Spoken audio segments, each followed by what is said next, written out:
26 जनवरी पर गणतंत्र दिवस हम सभी ने धूमधाम से मनाया। सोशल मीडिया पर कई ऐसी वीडियोस सामने आई जो कि साफ तौर पर बताती है कि देश के प्रति प्यार चाहे बच्चा हो, बूढ़ा हो या फिर कोई युवा हो, हर किसी के मन में था। अब इसी बीच में एक वीडियो सोशल मीडिया पर काफी ज्यादा वायरल होती है। ये वीडियो थी कर्नाटक के डिप्टी सीएम डीके शिव कुमार की। इस वीडियो की चर्चा आज हम क्यों कर रहे हैं, ये हम आपको सबसे पहले बता देते हैं। दरअसल इस वीडियो में, ये जो वीडियो है वो 26 जनवरी का था। इस वीडियो में गणतंत्र दिवस पर तमाम जो बच्चे थे उन्होंने रंगोली बनाई थी। किसी ने भगवान गणेश की रंगोली बनाई थी, तो किसी ने तिरंगे की रंगोली बनाई थी और किसी ने अलग अलग तरीके की रंगोली बनाई थी। अब इन्हीं रंगोली को देखने के लिए पहुंचते हैं डीके शिव कुमार। जब डीके शिव कुमार जी पहुंचते हैं तो उसी दौरान उनके जो रंगोली बनी थी तिरंगे की, उसके ऊपर पैर रहते हैं और सबसे बड़ी बात कि वो जूता पहनकर वहां पर पहुंच जाते हैं। और उसके बाद जब वो आगे चलते हैं तो भगवान गणेश की भी वहां पर रंगोली थी, वो उस पर भी पैर रख देते हैं। ऐसा नहीं है कि डीके शिव कुमार को दिखाई नहीं दिया होगा, खुद रंगोली देखने के लिए आए हैं, लेकिन उसके बावजूद भी किस तरीके से वो यहाँ पर तिरंगे का अपमान कर रहे हैं, सनातन का अपमान कर रहे हैं, भगवान गणेश का अपमान कर रहे हैं, हिंदुओं का अपमान कर रहे हैं और देश का भी अपमान कर रहे हैं।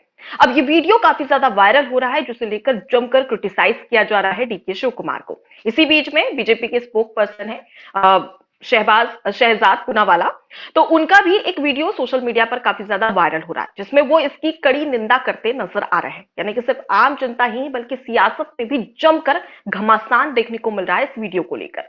और ऐसा नहीं है कि कांग्रेस में सिर्फ डीके शिव कुमार इस तरीके की चीजें कर रहे हैं। इससे पहले भी हमने देखा है कि किस तरीके से राहुल गांधी सनातन का अपमान करते हैं। जब भगवान श्री राम की प्राण प्रतिष्ठा हुई थी अयोध्या में, तो उस दौरान भी जब आमंत्रण पत्र भेजा तो बीजेपी और आरएसएस का कार्यक्रम करके उस आमंत्रण पत्र को स्वीकार ही नहीं किया।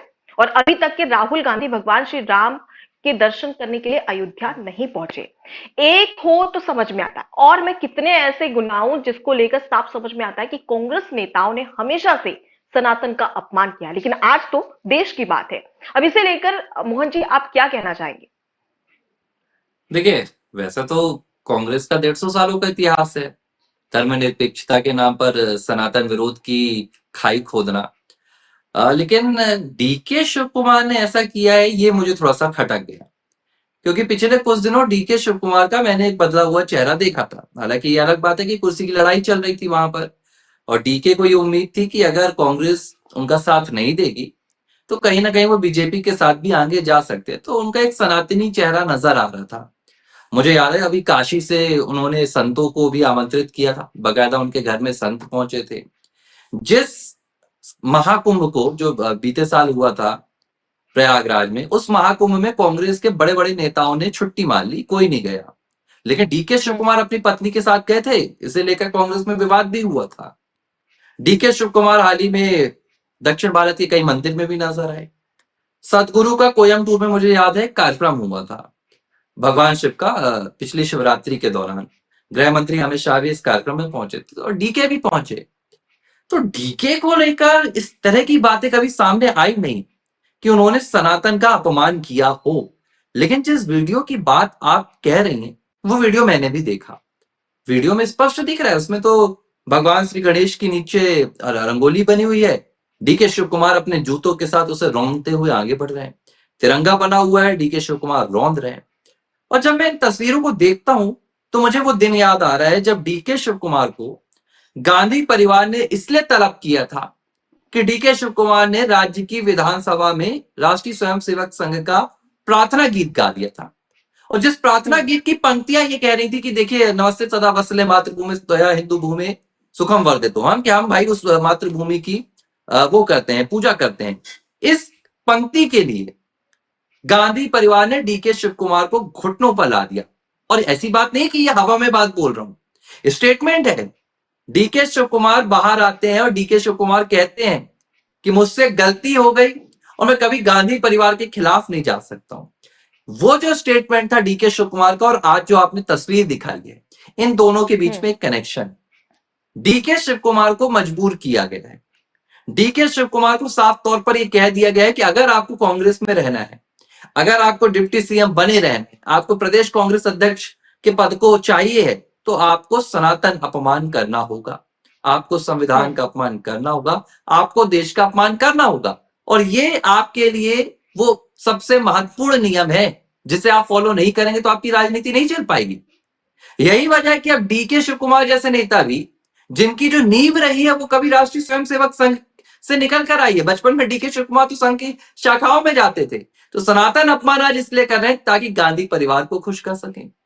सनातन अपमान इसलिए कर रहे हैं ताकि सोनिया खुश हो, राहुल खुश हो। हाँ, क्या बोल रही है शिवी, आप बोलिए। मुझे लग रहा है मैं बहुत सहमत हूँ आपकी इस बात से, क्योंकि अगर आप देखेंगे जितनी भी जगहों पे कांग्रेस रूल कर रही है और उनके जितने भी चीफ मिनिस्टर इस टाइम पर है, जैसे सबसे बड़ा एग्जाम्पल हमारे पास है रेवंत रेड्डी का। वो कोई भी अवसर नहीं छोड़ते हैं हिंदू देवती देवताओं का मजाक उड़ाने के लिए।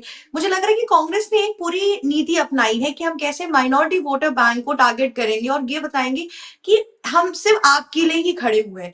क्योंकि देखिए सोनिया गांधी की तरफ से आप क्रिश्चियनिटी की तरफ भी हिट कर लेते हैं, वो एक टारगेट को हिट कर लेते हैं। इसीलिए बार बार केरला में अगर आप देखेंगे तो बीजेपी कभी नहीं आ पाती थी, इसके पहले हमेशा कांग्रेस जाती थी, राइट। अब यहाँ पे आप कर्नाटका और तेलंगाना के अंदर अगर आप देखेंगे तो रेवंत रेड्डी भी सेम चीज करने की कोशिश करते हैं। वहां पे मुसलमानों को उनका वो पूरा स्टेटमेंट आया था कि कांग्रेस है तो मुसलमान है। हालांकि मौलाना ने फिर उनको करेक्ट भी किया था कि जब तक मुसलमान है तब तक कांग्रेस है, ठीक है। तो ऐसे स्टेटमेंट्स चलते आ रहे हैं जिससे ये बात बहुत बारीकियों से पता चल रही है कि ये लोग ममता बनर्जी जैसी गलती नहीं कर रहे हैं। जैसे ममता बनर्जी ने क्या ट्राई किया, हिंदुओं के साथ भी रह रहे, मुस्लिमों के साथ भी रह रहे। यहाँ पे ये सिर्फ माइनॉरिटी वोटर बैंक को पकड़ रहे हैं क्योंकि इनको पता है कि बीजेपी के वोटर बैंक जो हिंदू है उनको तस से मस करना इस टाइम पे बहुत मुश्किल है। इसीलिए मुझे लग रहा है कि नए नए चेंजेस याद दिला रहा हूँ। आपने 3 राज्यों की बात की ना, अभी 3 राज्यों में सरकार, एक तो आपने बता दिया रेवंत रेड्डी जिन्होंने मजाक उड़ाया था ना कि शादीशुदा वाले भगवान दूसरे हैं, ये वाले भगवान दूसरे, उनका पूरा स्टेटमेंट आया था। फिर कर्नाटक में आपको याद दिला रहा हूँ 2 अक्टूबर को बानू मुस्ताक, जो एक मुस्लिम महिला बुकर अवार्ड की विजेता थी, उनसे सिद्धारामैया ने दशहरा की पूजा करवा दिया था। मैसूर का जो दशहरा था वहां पर उनसे करवा रहे हैं। मैं मतलब मक्का में जाकर कभी मुझसे पूजा करवा ले राहुल गांधी, कभी संभव नहीं होगा। हिमाचल प्रदेश के मुख्यमंत्री सुखविंदर सिंह सुक्खू हिमाचल के ग्राउंड में गए थे। वहां पर कुछ छोटे छोटे बच्चे थे। अब हिमाचल देवभूमि है, वहां पे बच्चों के संस्कार होते हैं। तो बच्चों ने देखा कि हमारे मुख्यमंत्री ग्राउंड में है, तो तमाम बच्चे पहुंच गए और जाते साथ ही बच्चों ने कहा कि राधे राधे मुख्यमंत्री जी।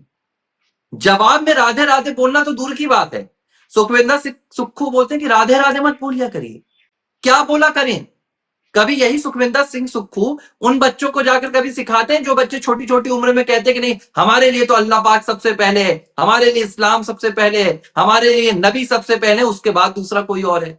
इन बच्चों को कभी सुखविंदर क्यों नहीं सिखाते कि देखो भैया आपको सबसे पहले अल्लाह अकबर नहीं बोलना है, सबसे पहले आपको भारत माता की जय बोल। हालांकि वो तो भारत माता की जय भी नहीं बोलते, तो क्या सिखाएंगे। लेकिन सिर्फ भारत में हिंदुओं को ही सेक्युलरिज्म, और देखिए मैं तो सीधे बोल रहा हूं, ये सेक्युलरिज्म की जो बात है, ये मतलब कि आपको अपना धर्म छोड़ना है और आपको दूसरे धर्म को तवज्जो देना है। यही काम कांग्रेस कर रही है। और मुझे तो सीधे से ये कनेक्शन 2022 का लग रहा है, जब वो आपके उदयनिधि स्टैलिन ने शपथ ली थी कि सनातन को हमें नष्ट करना है, सनातन को पूरी तरह से खत्म कर देना है। ये उसी का एक्सटेंशन है और मुझे दूसरा इसमें कुछ नजर नहीं आ रहा। नहीं, यहाँ पे स्ट्रैटेजी पूरी ध्यान से दिख रही है ना कि एमके स्टैलिन भी सिमिलर चीज करने की कोशिश कर रहे हैं। उन्होंने एक दीप जलाने के लिए हिंदुओं को ऊपर नहीं जाने दिया। क्यों? क्योंकि वहां पे एडजसन में एक मस्जिद था जिसका कोई सेंस नहीं बनता है। इसके पहले भी अगर मंदिर में लोग गए हैं तो वो मस्जिद के होने के बावजूद भी कभी कोई लड़ाई झगड़ा नहीं हुई है। पर उन्होंने कभी भी एक मुस्लिम को नहीं बोला कि तुम ऊपर जाके प्रार्थना मत करो क्योंकि वहां पे एक मंदिर है। तो एमके स्टैलिन भी सेम नीति पे चल रहे हैं, बाकी सब लोग इसी एक नीति को फॉलो कर रहे हैं। धीरे धीरे करते करते ये लोग यही सेम टारगेट लेकर जा रहे हैं कि सारे राज्यों के अंदर हम माइनॉरिटी वोटर बैंक से पहुंचते हैं। पर वो भी अब मुझे लग नहीं रहा है कि पॉसिबल होता जाएगा, क्योंकि मुझे ऐसा लगता है कि उसको भी लगातार कांग्रेस पार्टी खुश करने के लिए ये सारी चीजें करती है, मुस्लिम वोट बैंक को। और लेकिन कांग्रेस पार्टी ये नहीं जानती कि अब उसका भी तोड़ आ चुका है। AIMIM, ऑल इंडिया मजलिस इत्तेहादुल मुस्लिमीन, असदुद्दीन ओवैसी की पार्टी। और उस समय हमने देखा बिहार में, फिर उसके बाद महाराष्ट्र में, और सबसे बड़ा टारगेट अब होगा उत्तर प्रदेश का। मतलब कांग्रेस पार्टी को ये चीज समझने की जरूरत है कि भाई हम किस दिशा में जा रहे हैं। मतलब बीजेपी का समझ में आता है कि भाई सनातन के खिलाफ नहीं सुन सकती है, सारी चीजें होती है, हिंदुत्व वाली राजनीति। अब अगर हम बात करें असदुद्दीन ओवैसी की, तो वो अब कांग्रेस में कहीं ना कहीं, उत्तर प्रदेश में भी ये कहा जा रहा है कि आने वाले समय में कांग्रेस का जो मुस्लिम वोट बैंक है उसको काट देगा। ये साफ है और इसी तरीके से लगातार भी की। और ऐसा नहीं है कि सिर्फ एक ऐसी घटना सामने आई। मुझे याद है कि महाकुंभ के समय कांग्रेस के राष्ट्रीय अध्यक्ष मल्लिकार्जुन खड़गे, उनका एक बयान सामने आता है जिसमें वो कहते थे, अरे भाई गंगा में स्नान करने से रोजगार मिल जाता है क्या? इन्हें पता ही नहीं है कि वहां पर कितने लोग हैं, कितने लोग जिन्हें रोजगार मिला महाकुंभ के दौरान, ये बताने की जरूरत नहीं है। उसके साथ ही साथ मुझे राहुल गांधी का भी एक स्टेटमेंट याद है जिसमें उन्होंने छठ पूजा को ड्रामा बताया था। मतलब आप किसी दूसरे धर्म के बारे में ऐसा बोल के बता दीजिए, हिम्मत कर लीजिए। लेकिन सबसे बड़ा सवाल मोहन जी ये है, इसमें कहीं ना कहीं जो सनातनी है उनके मुंह पर तमाचा भी है। ये इसलिए क्योंकि शायद बहुत सारे लोगों जो सनातनी, उन्हें बुरा भी लगेगा कि भाई जो माइनॉरिटी में है उनके धर्म के खिलाफ कभी कोई नेता कुछ नहीं बोल पाता है, हिम्मत नहीं कर पाता है। लेकिन वहीं पर हमेशा सनातन को टारगेट बनाया जाता है। क्यों? शायद मुझे ऐसा लगता है कि तमाम जो सनातनी है वो अक्सर इन मुद्दों पर ये खामोश रह सनातनियों जाते के हैं, मुंह पे तमाचा आवाज नहीं नहीं है, ये उठाते। उनके मुंह पे तमाचा है जो सनातनी तो है लेकिन कांग्रेस का समर्थन करते हैं। ये उनके मुंह पे तमाचा है जो हिंदू तो है लेकिन कांग्रेस का समर्थन करते हैं। जब खुलेआम आपकी पार्टी का एक मुख्यमंत्री कह रहा है कि Congress is equal to Muslim, Muslim is equal to Congress, तो इसके बाद तो कुछ बचता ही नहीं है ना। तो ये वामपंथी है। मैं जो कांग्रेस के समर्थक हैं, ये वामपंथी विचारधारा से कहीं ना कहीं ग्रसित है, जो विचारधारा कहती है कि आप अपने धर्म से दूर रहिए। देखिए, जिन्हें ये मुगल इस्लाम में कन्वर्ट नहीं कर पाए, बाद में कांग्रेस ने भूमिका निभाई, बाद में इन दलों ने भूमिका निभा के उन्हें वामपंथी विचारधारा में खोल दिया। अब ये वामपंथी विचारधारा है जो अपने आप को ना हिंदू मानती है, ना अपने आप को मुस्लिम मानती है, ये अपने आप को एक अलग ही विचारधारा में आगे लेकर जा रहे हैं। लेकिन ये समझ नहीं पा रहे हैं कि आपकी विचारधारा आपके लिए दीमक बन रही है। केरल उसका सबसे बड़ा उदाहरण है। केरल में वामपंथी सरकारों को इन्होंने बार बार मौके दिया। आज केरल में ये स्थिति है कि वहां पर सड़कों में गड्ढे हैं, गड्ढों में सड़कें हैं। तो देखिए, सनातन विरोध कांग्रेस की एक नीति है। ये सिर्फ आपने जो कहा ना कि मुस्लिम वोट बैंक को खुश करने के लिए, मुस्लिम वोट बैंक को खुश करने के लिए बस नहीं है, ये अपने आप को खुश करते हैं। क्योंकि आप इसका वो देखिए ना, नींव कहां से। कांग्रेस पार्टी का जो पूरा फाउंडेशन था वो एक ब्रिटिश अधिकारी ने इसकी शुरुआत की, ठीक है। इसके बाद ये स्वतंत्रता संग्राम में जुड़ गई, लेकिन इसके बाद 1998 से एक बार फिर से इटली के हाथों में चली गई ना। इटली से आया हुआ एक व्यक्ति कांग्रेस को संचालित कर रहा है टिल द डेट। आज भी ये राहुल गांधी, इनका तो धर्म ही मुझे नहीं पता, सोमनाथ में जाकर क्रिश्चियन बता देते हैं, कर चुके हैं बाबर की जाकर है, मुस्लिम है, मजार में हिंदू ये है, भाई माथा क्या है माथा बताइए। टिकाते हैं, राम मंदिर पर में ये मुझे इनको ऐसा जाने लगता से है, परहेज होता है। हाँ, मुझे ऐसा लगता है तो कि राहुल सनातन विरोध इनकी पूरे नीति है। कांग्रेस पार्टी का जो जितना भी वोटर बैंक था और जितनी भी चीजें थी वो हमेशा से माइनॉरिटी की तरफ ही ड्रिवन था। बीच में उन्होंने कोशिश की, उनके अंदर एक अहंकार आ गया कि हमारी पार्टी इतने टाइम से चल रही है तो हमें जरूरत नहीं है माइनॉरिटी वोटर बैंक पे फोकस करने की। क्योंकि मुझे याद है जब शाह बानो का केस आया था, उस टाइम पे जब ट्रिपल तलाक वाली पूरी केस चल रही थी, तब जब शाह बानो ने कोर्ट में अर्जी डाली थी तो सुप्रीम कोर्ट उनके साथ थे। उन्होंने बोला था कि बहनदाना मिलना ही चाहिए, क्योंकि वो लोग इद्दत पीरियड का देते थे, मतलब 3 महीने का सिर्फ बहनदाना देते थे, उसके अलावा नहीं देते थे। लेकिन तब फिर ये जो मुस्लिम भरण वोटर्स थे पोषण ये आए थे आपके राजीव गांधी के पास, इन्होंने बोला था कि अगर आप ऐसे करोगे तो हमारे शरिया के खिलाफ हो जाएगा। और उस टाइम के बाद से हमें पता चला था कि कैसे राजीव गांधी ने पूरा का पूरा जो केस था उसको पॉज पे लगा दिया, और तब से लेके अब तक, जब तक मोदी जी नहीं आए थे, ट्रिपल तलाक का कुछ भी नहीं हुआ था। तो ये बात तय है कि माइनॉरिटी वोटर बैंक में हमेशा कांग्रेस पार्टी ने फोकस किया है। जब बीच में उनका चल रहा था सीन अच्छा तो उन्होंने छोड़ दिया था, लेकिन अब वो फिर से उस नीति की तरफ आगे बढ़ रहे हैं। और अब क्योंकि वो किसी राज्य में ढंग से बचे नहीं है, वो जहां बचे वो वहां फोकस नहीं कर नहीं, रहे मैं हैं। थोड़ा सा और ये आपको उनका ना जो रोकना रोड मैप वो चाहूंगा। साफ क्लियर है। आपका आकलन ठीक है, माइनॉरिटी के साथ तो कांग्रेस का जन्मों जन्म का नाता है।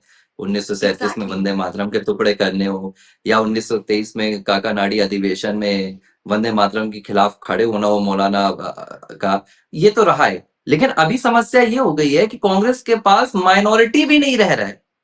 पिछले कुछ सालों वो से तो हमने नहीं। इसको देखने के लिए पूरा बंटवारा हो रहा है। जैसे कि अनुपमा ने कहा कि भाई एआईएम की तरफ जा रहा है माइनॉरिटी, कुछ सपा की तरफ जा रहा है, कुछ दूसरे दलों की तरफ जा रहा है। अब कांग्रेस को चिंता टीवीके की सता रही, तरफ भी जा रहा है तमिल। सत्ता तो गई, सियासत भी ना चली जाए। तो सियासत बचाने के लिए अब इन्हें आखिरी चारा मिला है, खुलकर विरोध करो सनातन का।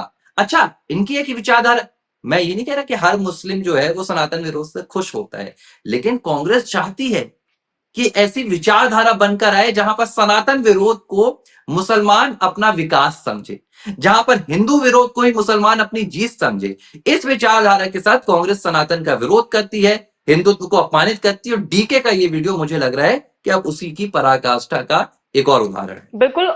और एक और चीज उसमें ऐड करना चाहती हूँ, हमेशा से कांग्रेस पार्टी कहती है कि हम धर्मनिरपेक्ष पार्टी है और हिंदू मुस्लिम सभी भाईचारे की बात करती है, लेकिन और ऊपर से बीजेपी पर ये इल्जाम लगाया जाता है कि भाई ये हिंदू मुस्लिम को बांट रहे हैं। तो सबसे बड़ा सवाल कि धर्म के आधार पर बांटने की बात करती है कांग्रेस पार्टी, लेकिन वही कांग्रेस पार्टी 1947 में जब देश आजाद हुआ था तो धर्म के नाम पर देश के दो टुकड़े कर दिए थे, पाकिस्तान और हिंदुस्तान। तो साफ समझ में आता है कि यहाँ पर राजनीति कौन कर रहा है और ये राजनीति कितनी भारी पड़ने वाली है। फिलहाल ये वीडियो लगातार वायरल हो रहा है और उसको लेकर लगातार डीके शिव कुमार और कांग्रेस और राहुल गांधी पर सवाल खड़े किए जा रहे हैं। अब देखने वाली बात होगी कि क्या कोई प्रतिक्रिया सामने आती है कांग्रेस नेता की या फिर नहीं, माफीनामा या फिर नहीं। एबीसी हिंदी न्यूज, आज ही जुड़िए हर खबर के साथ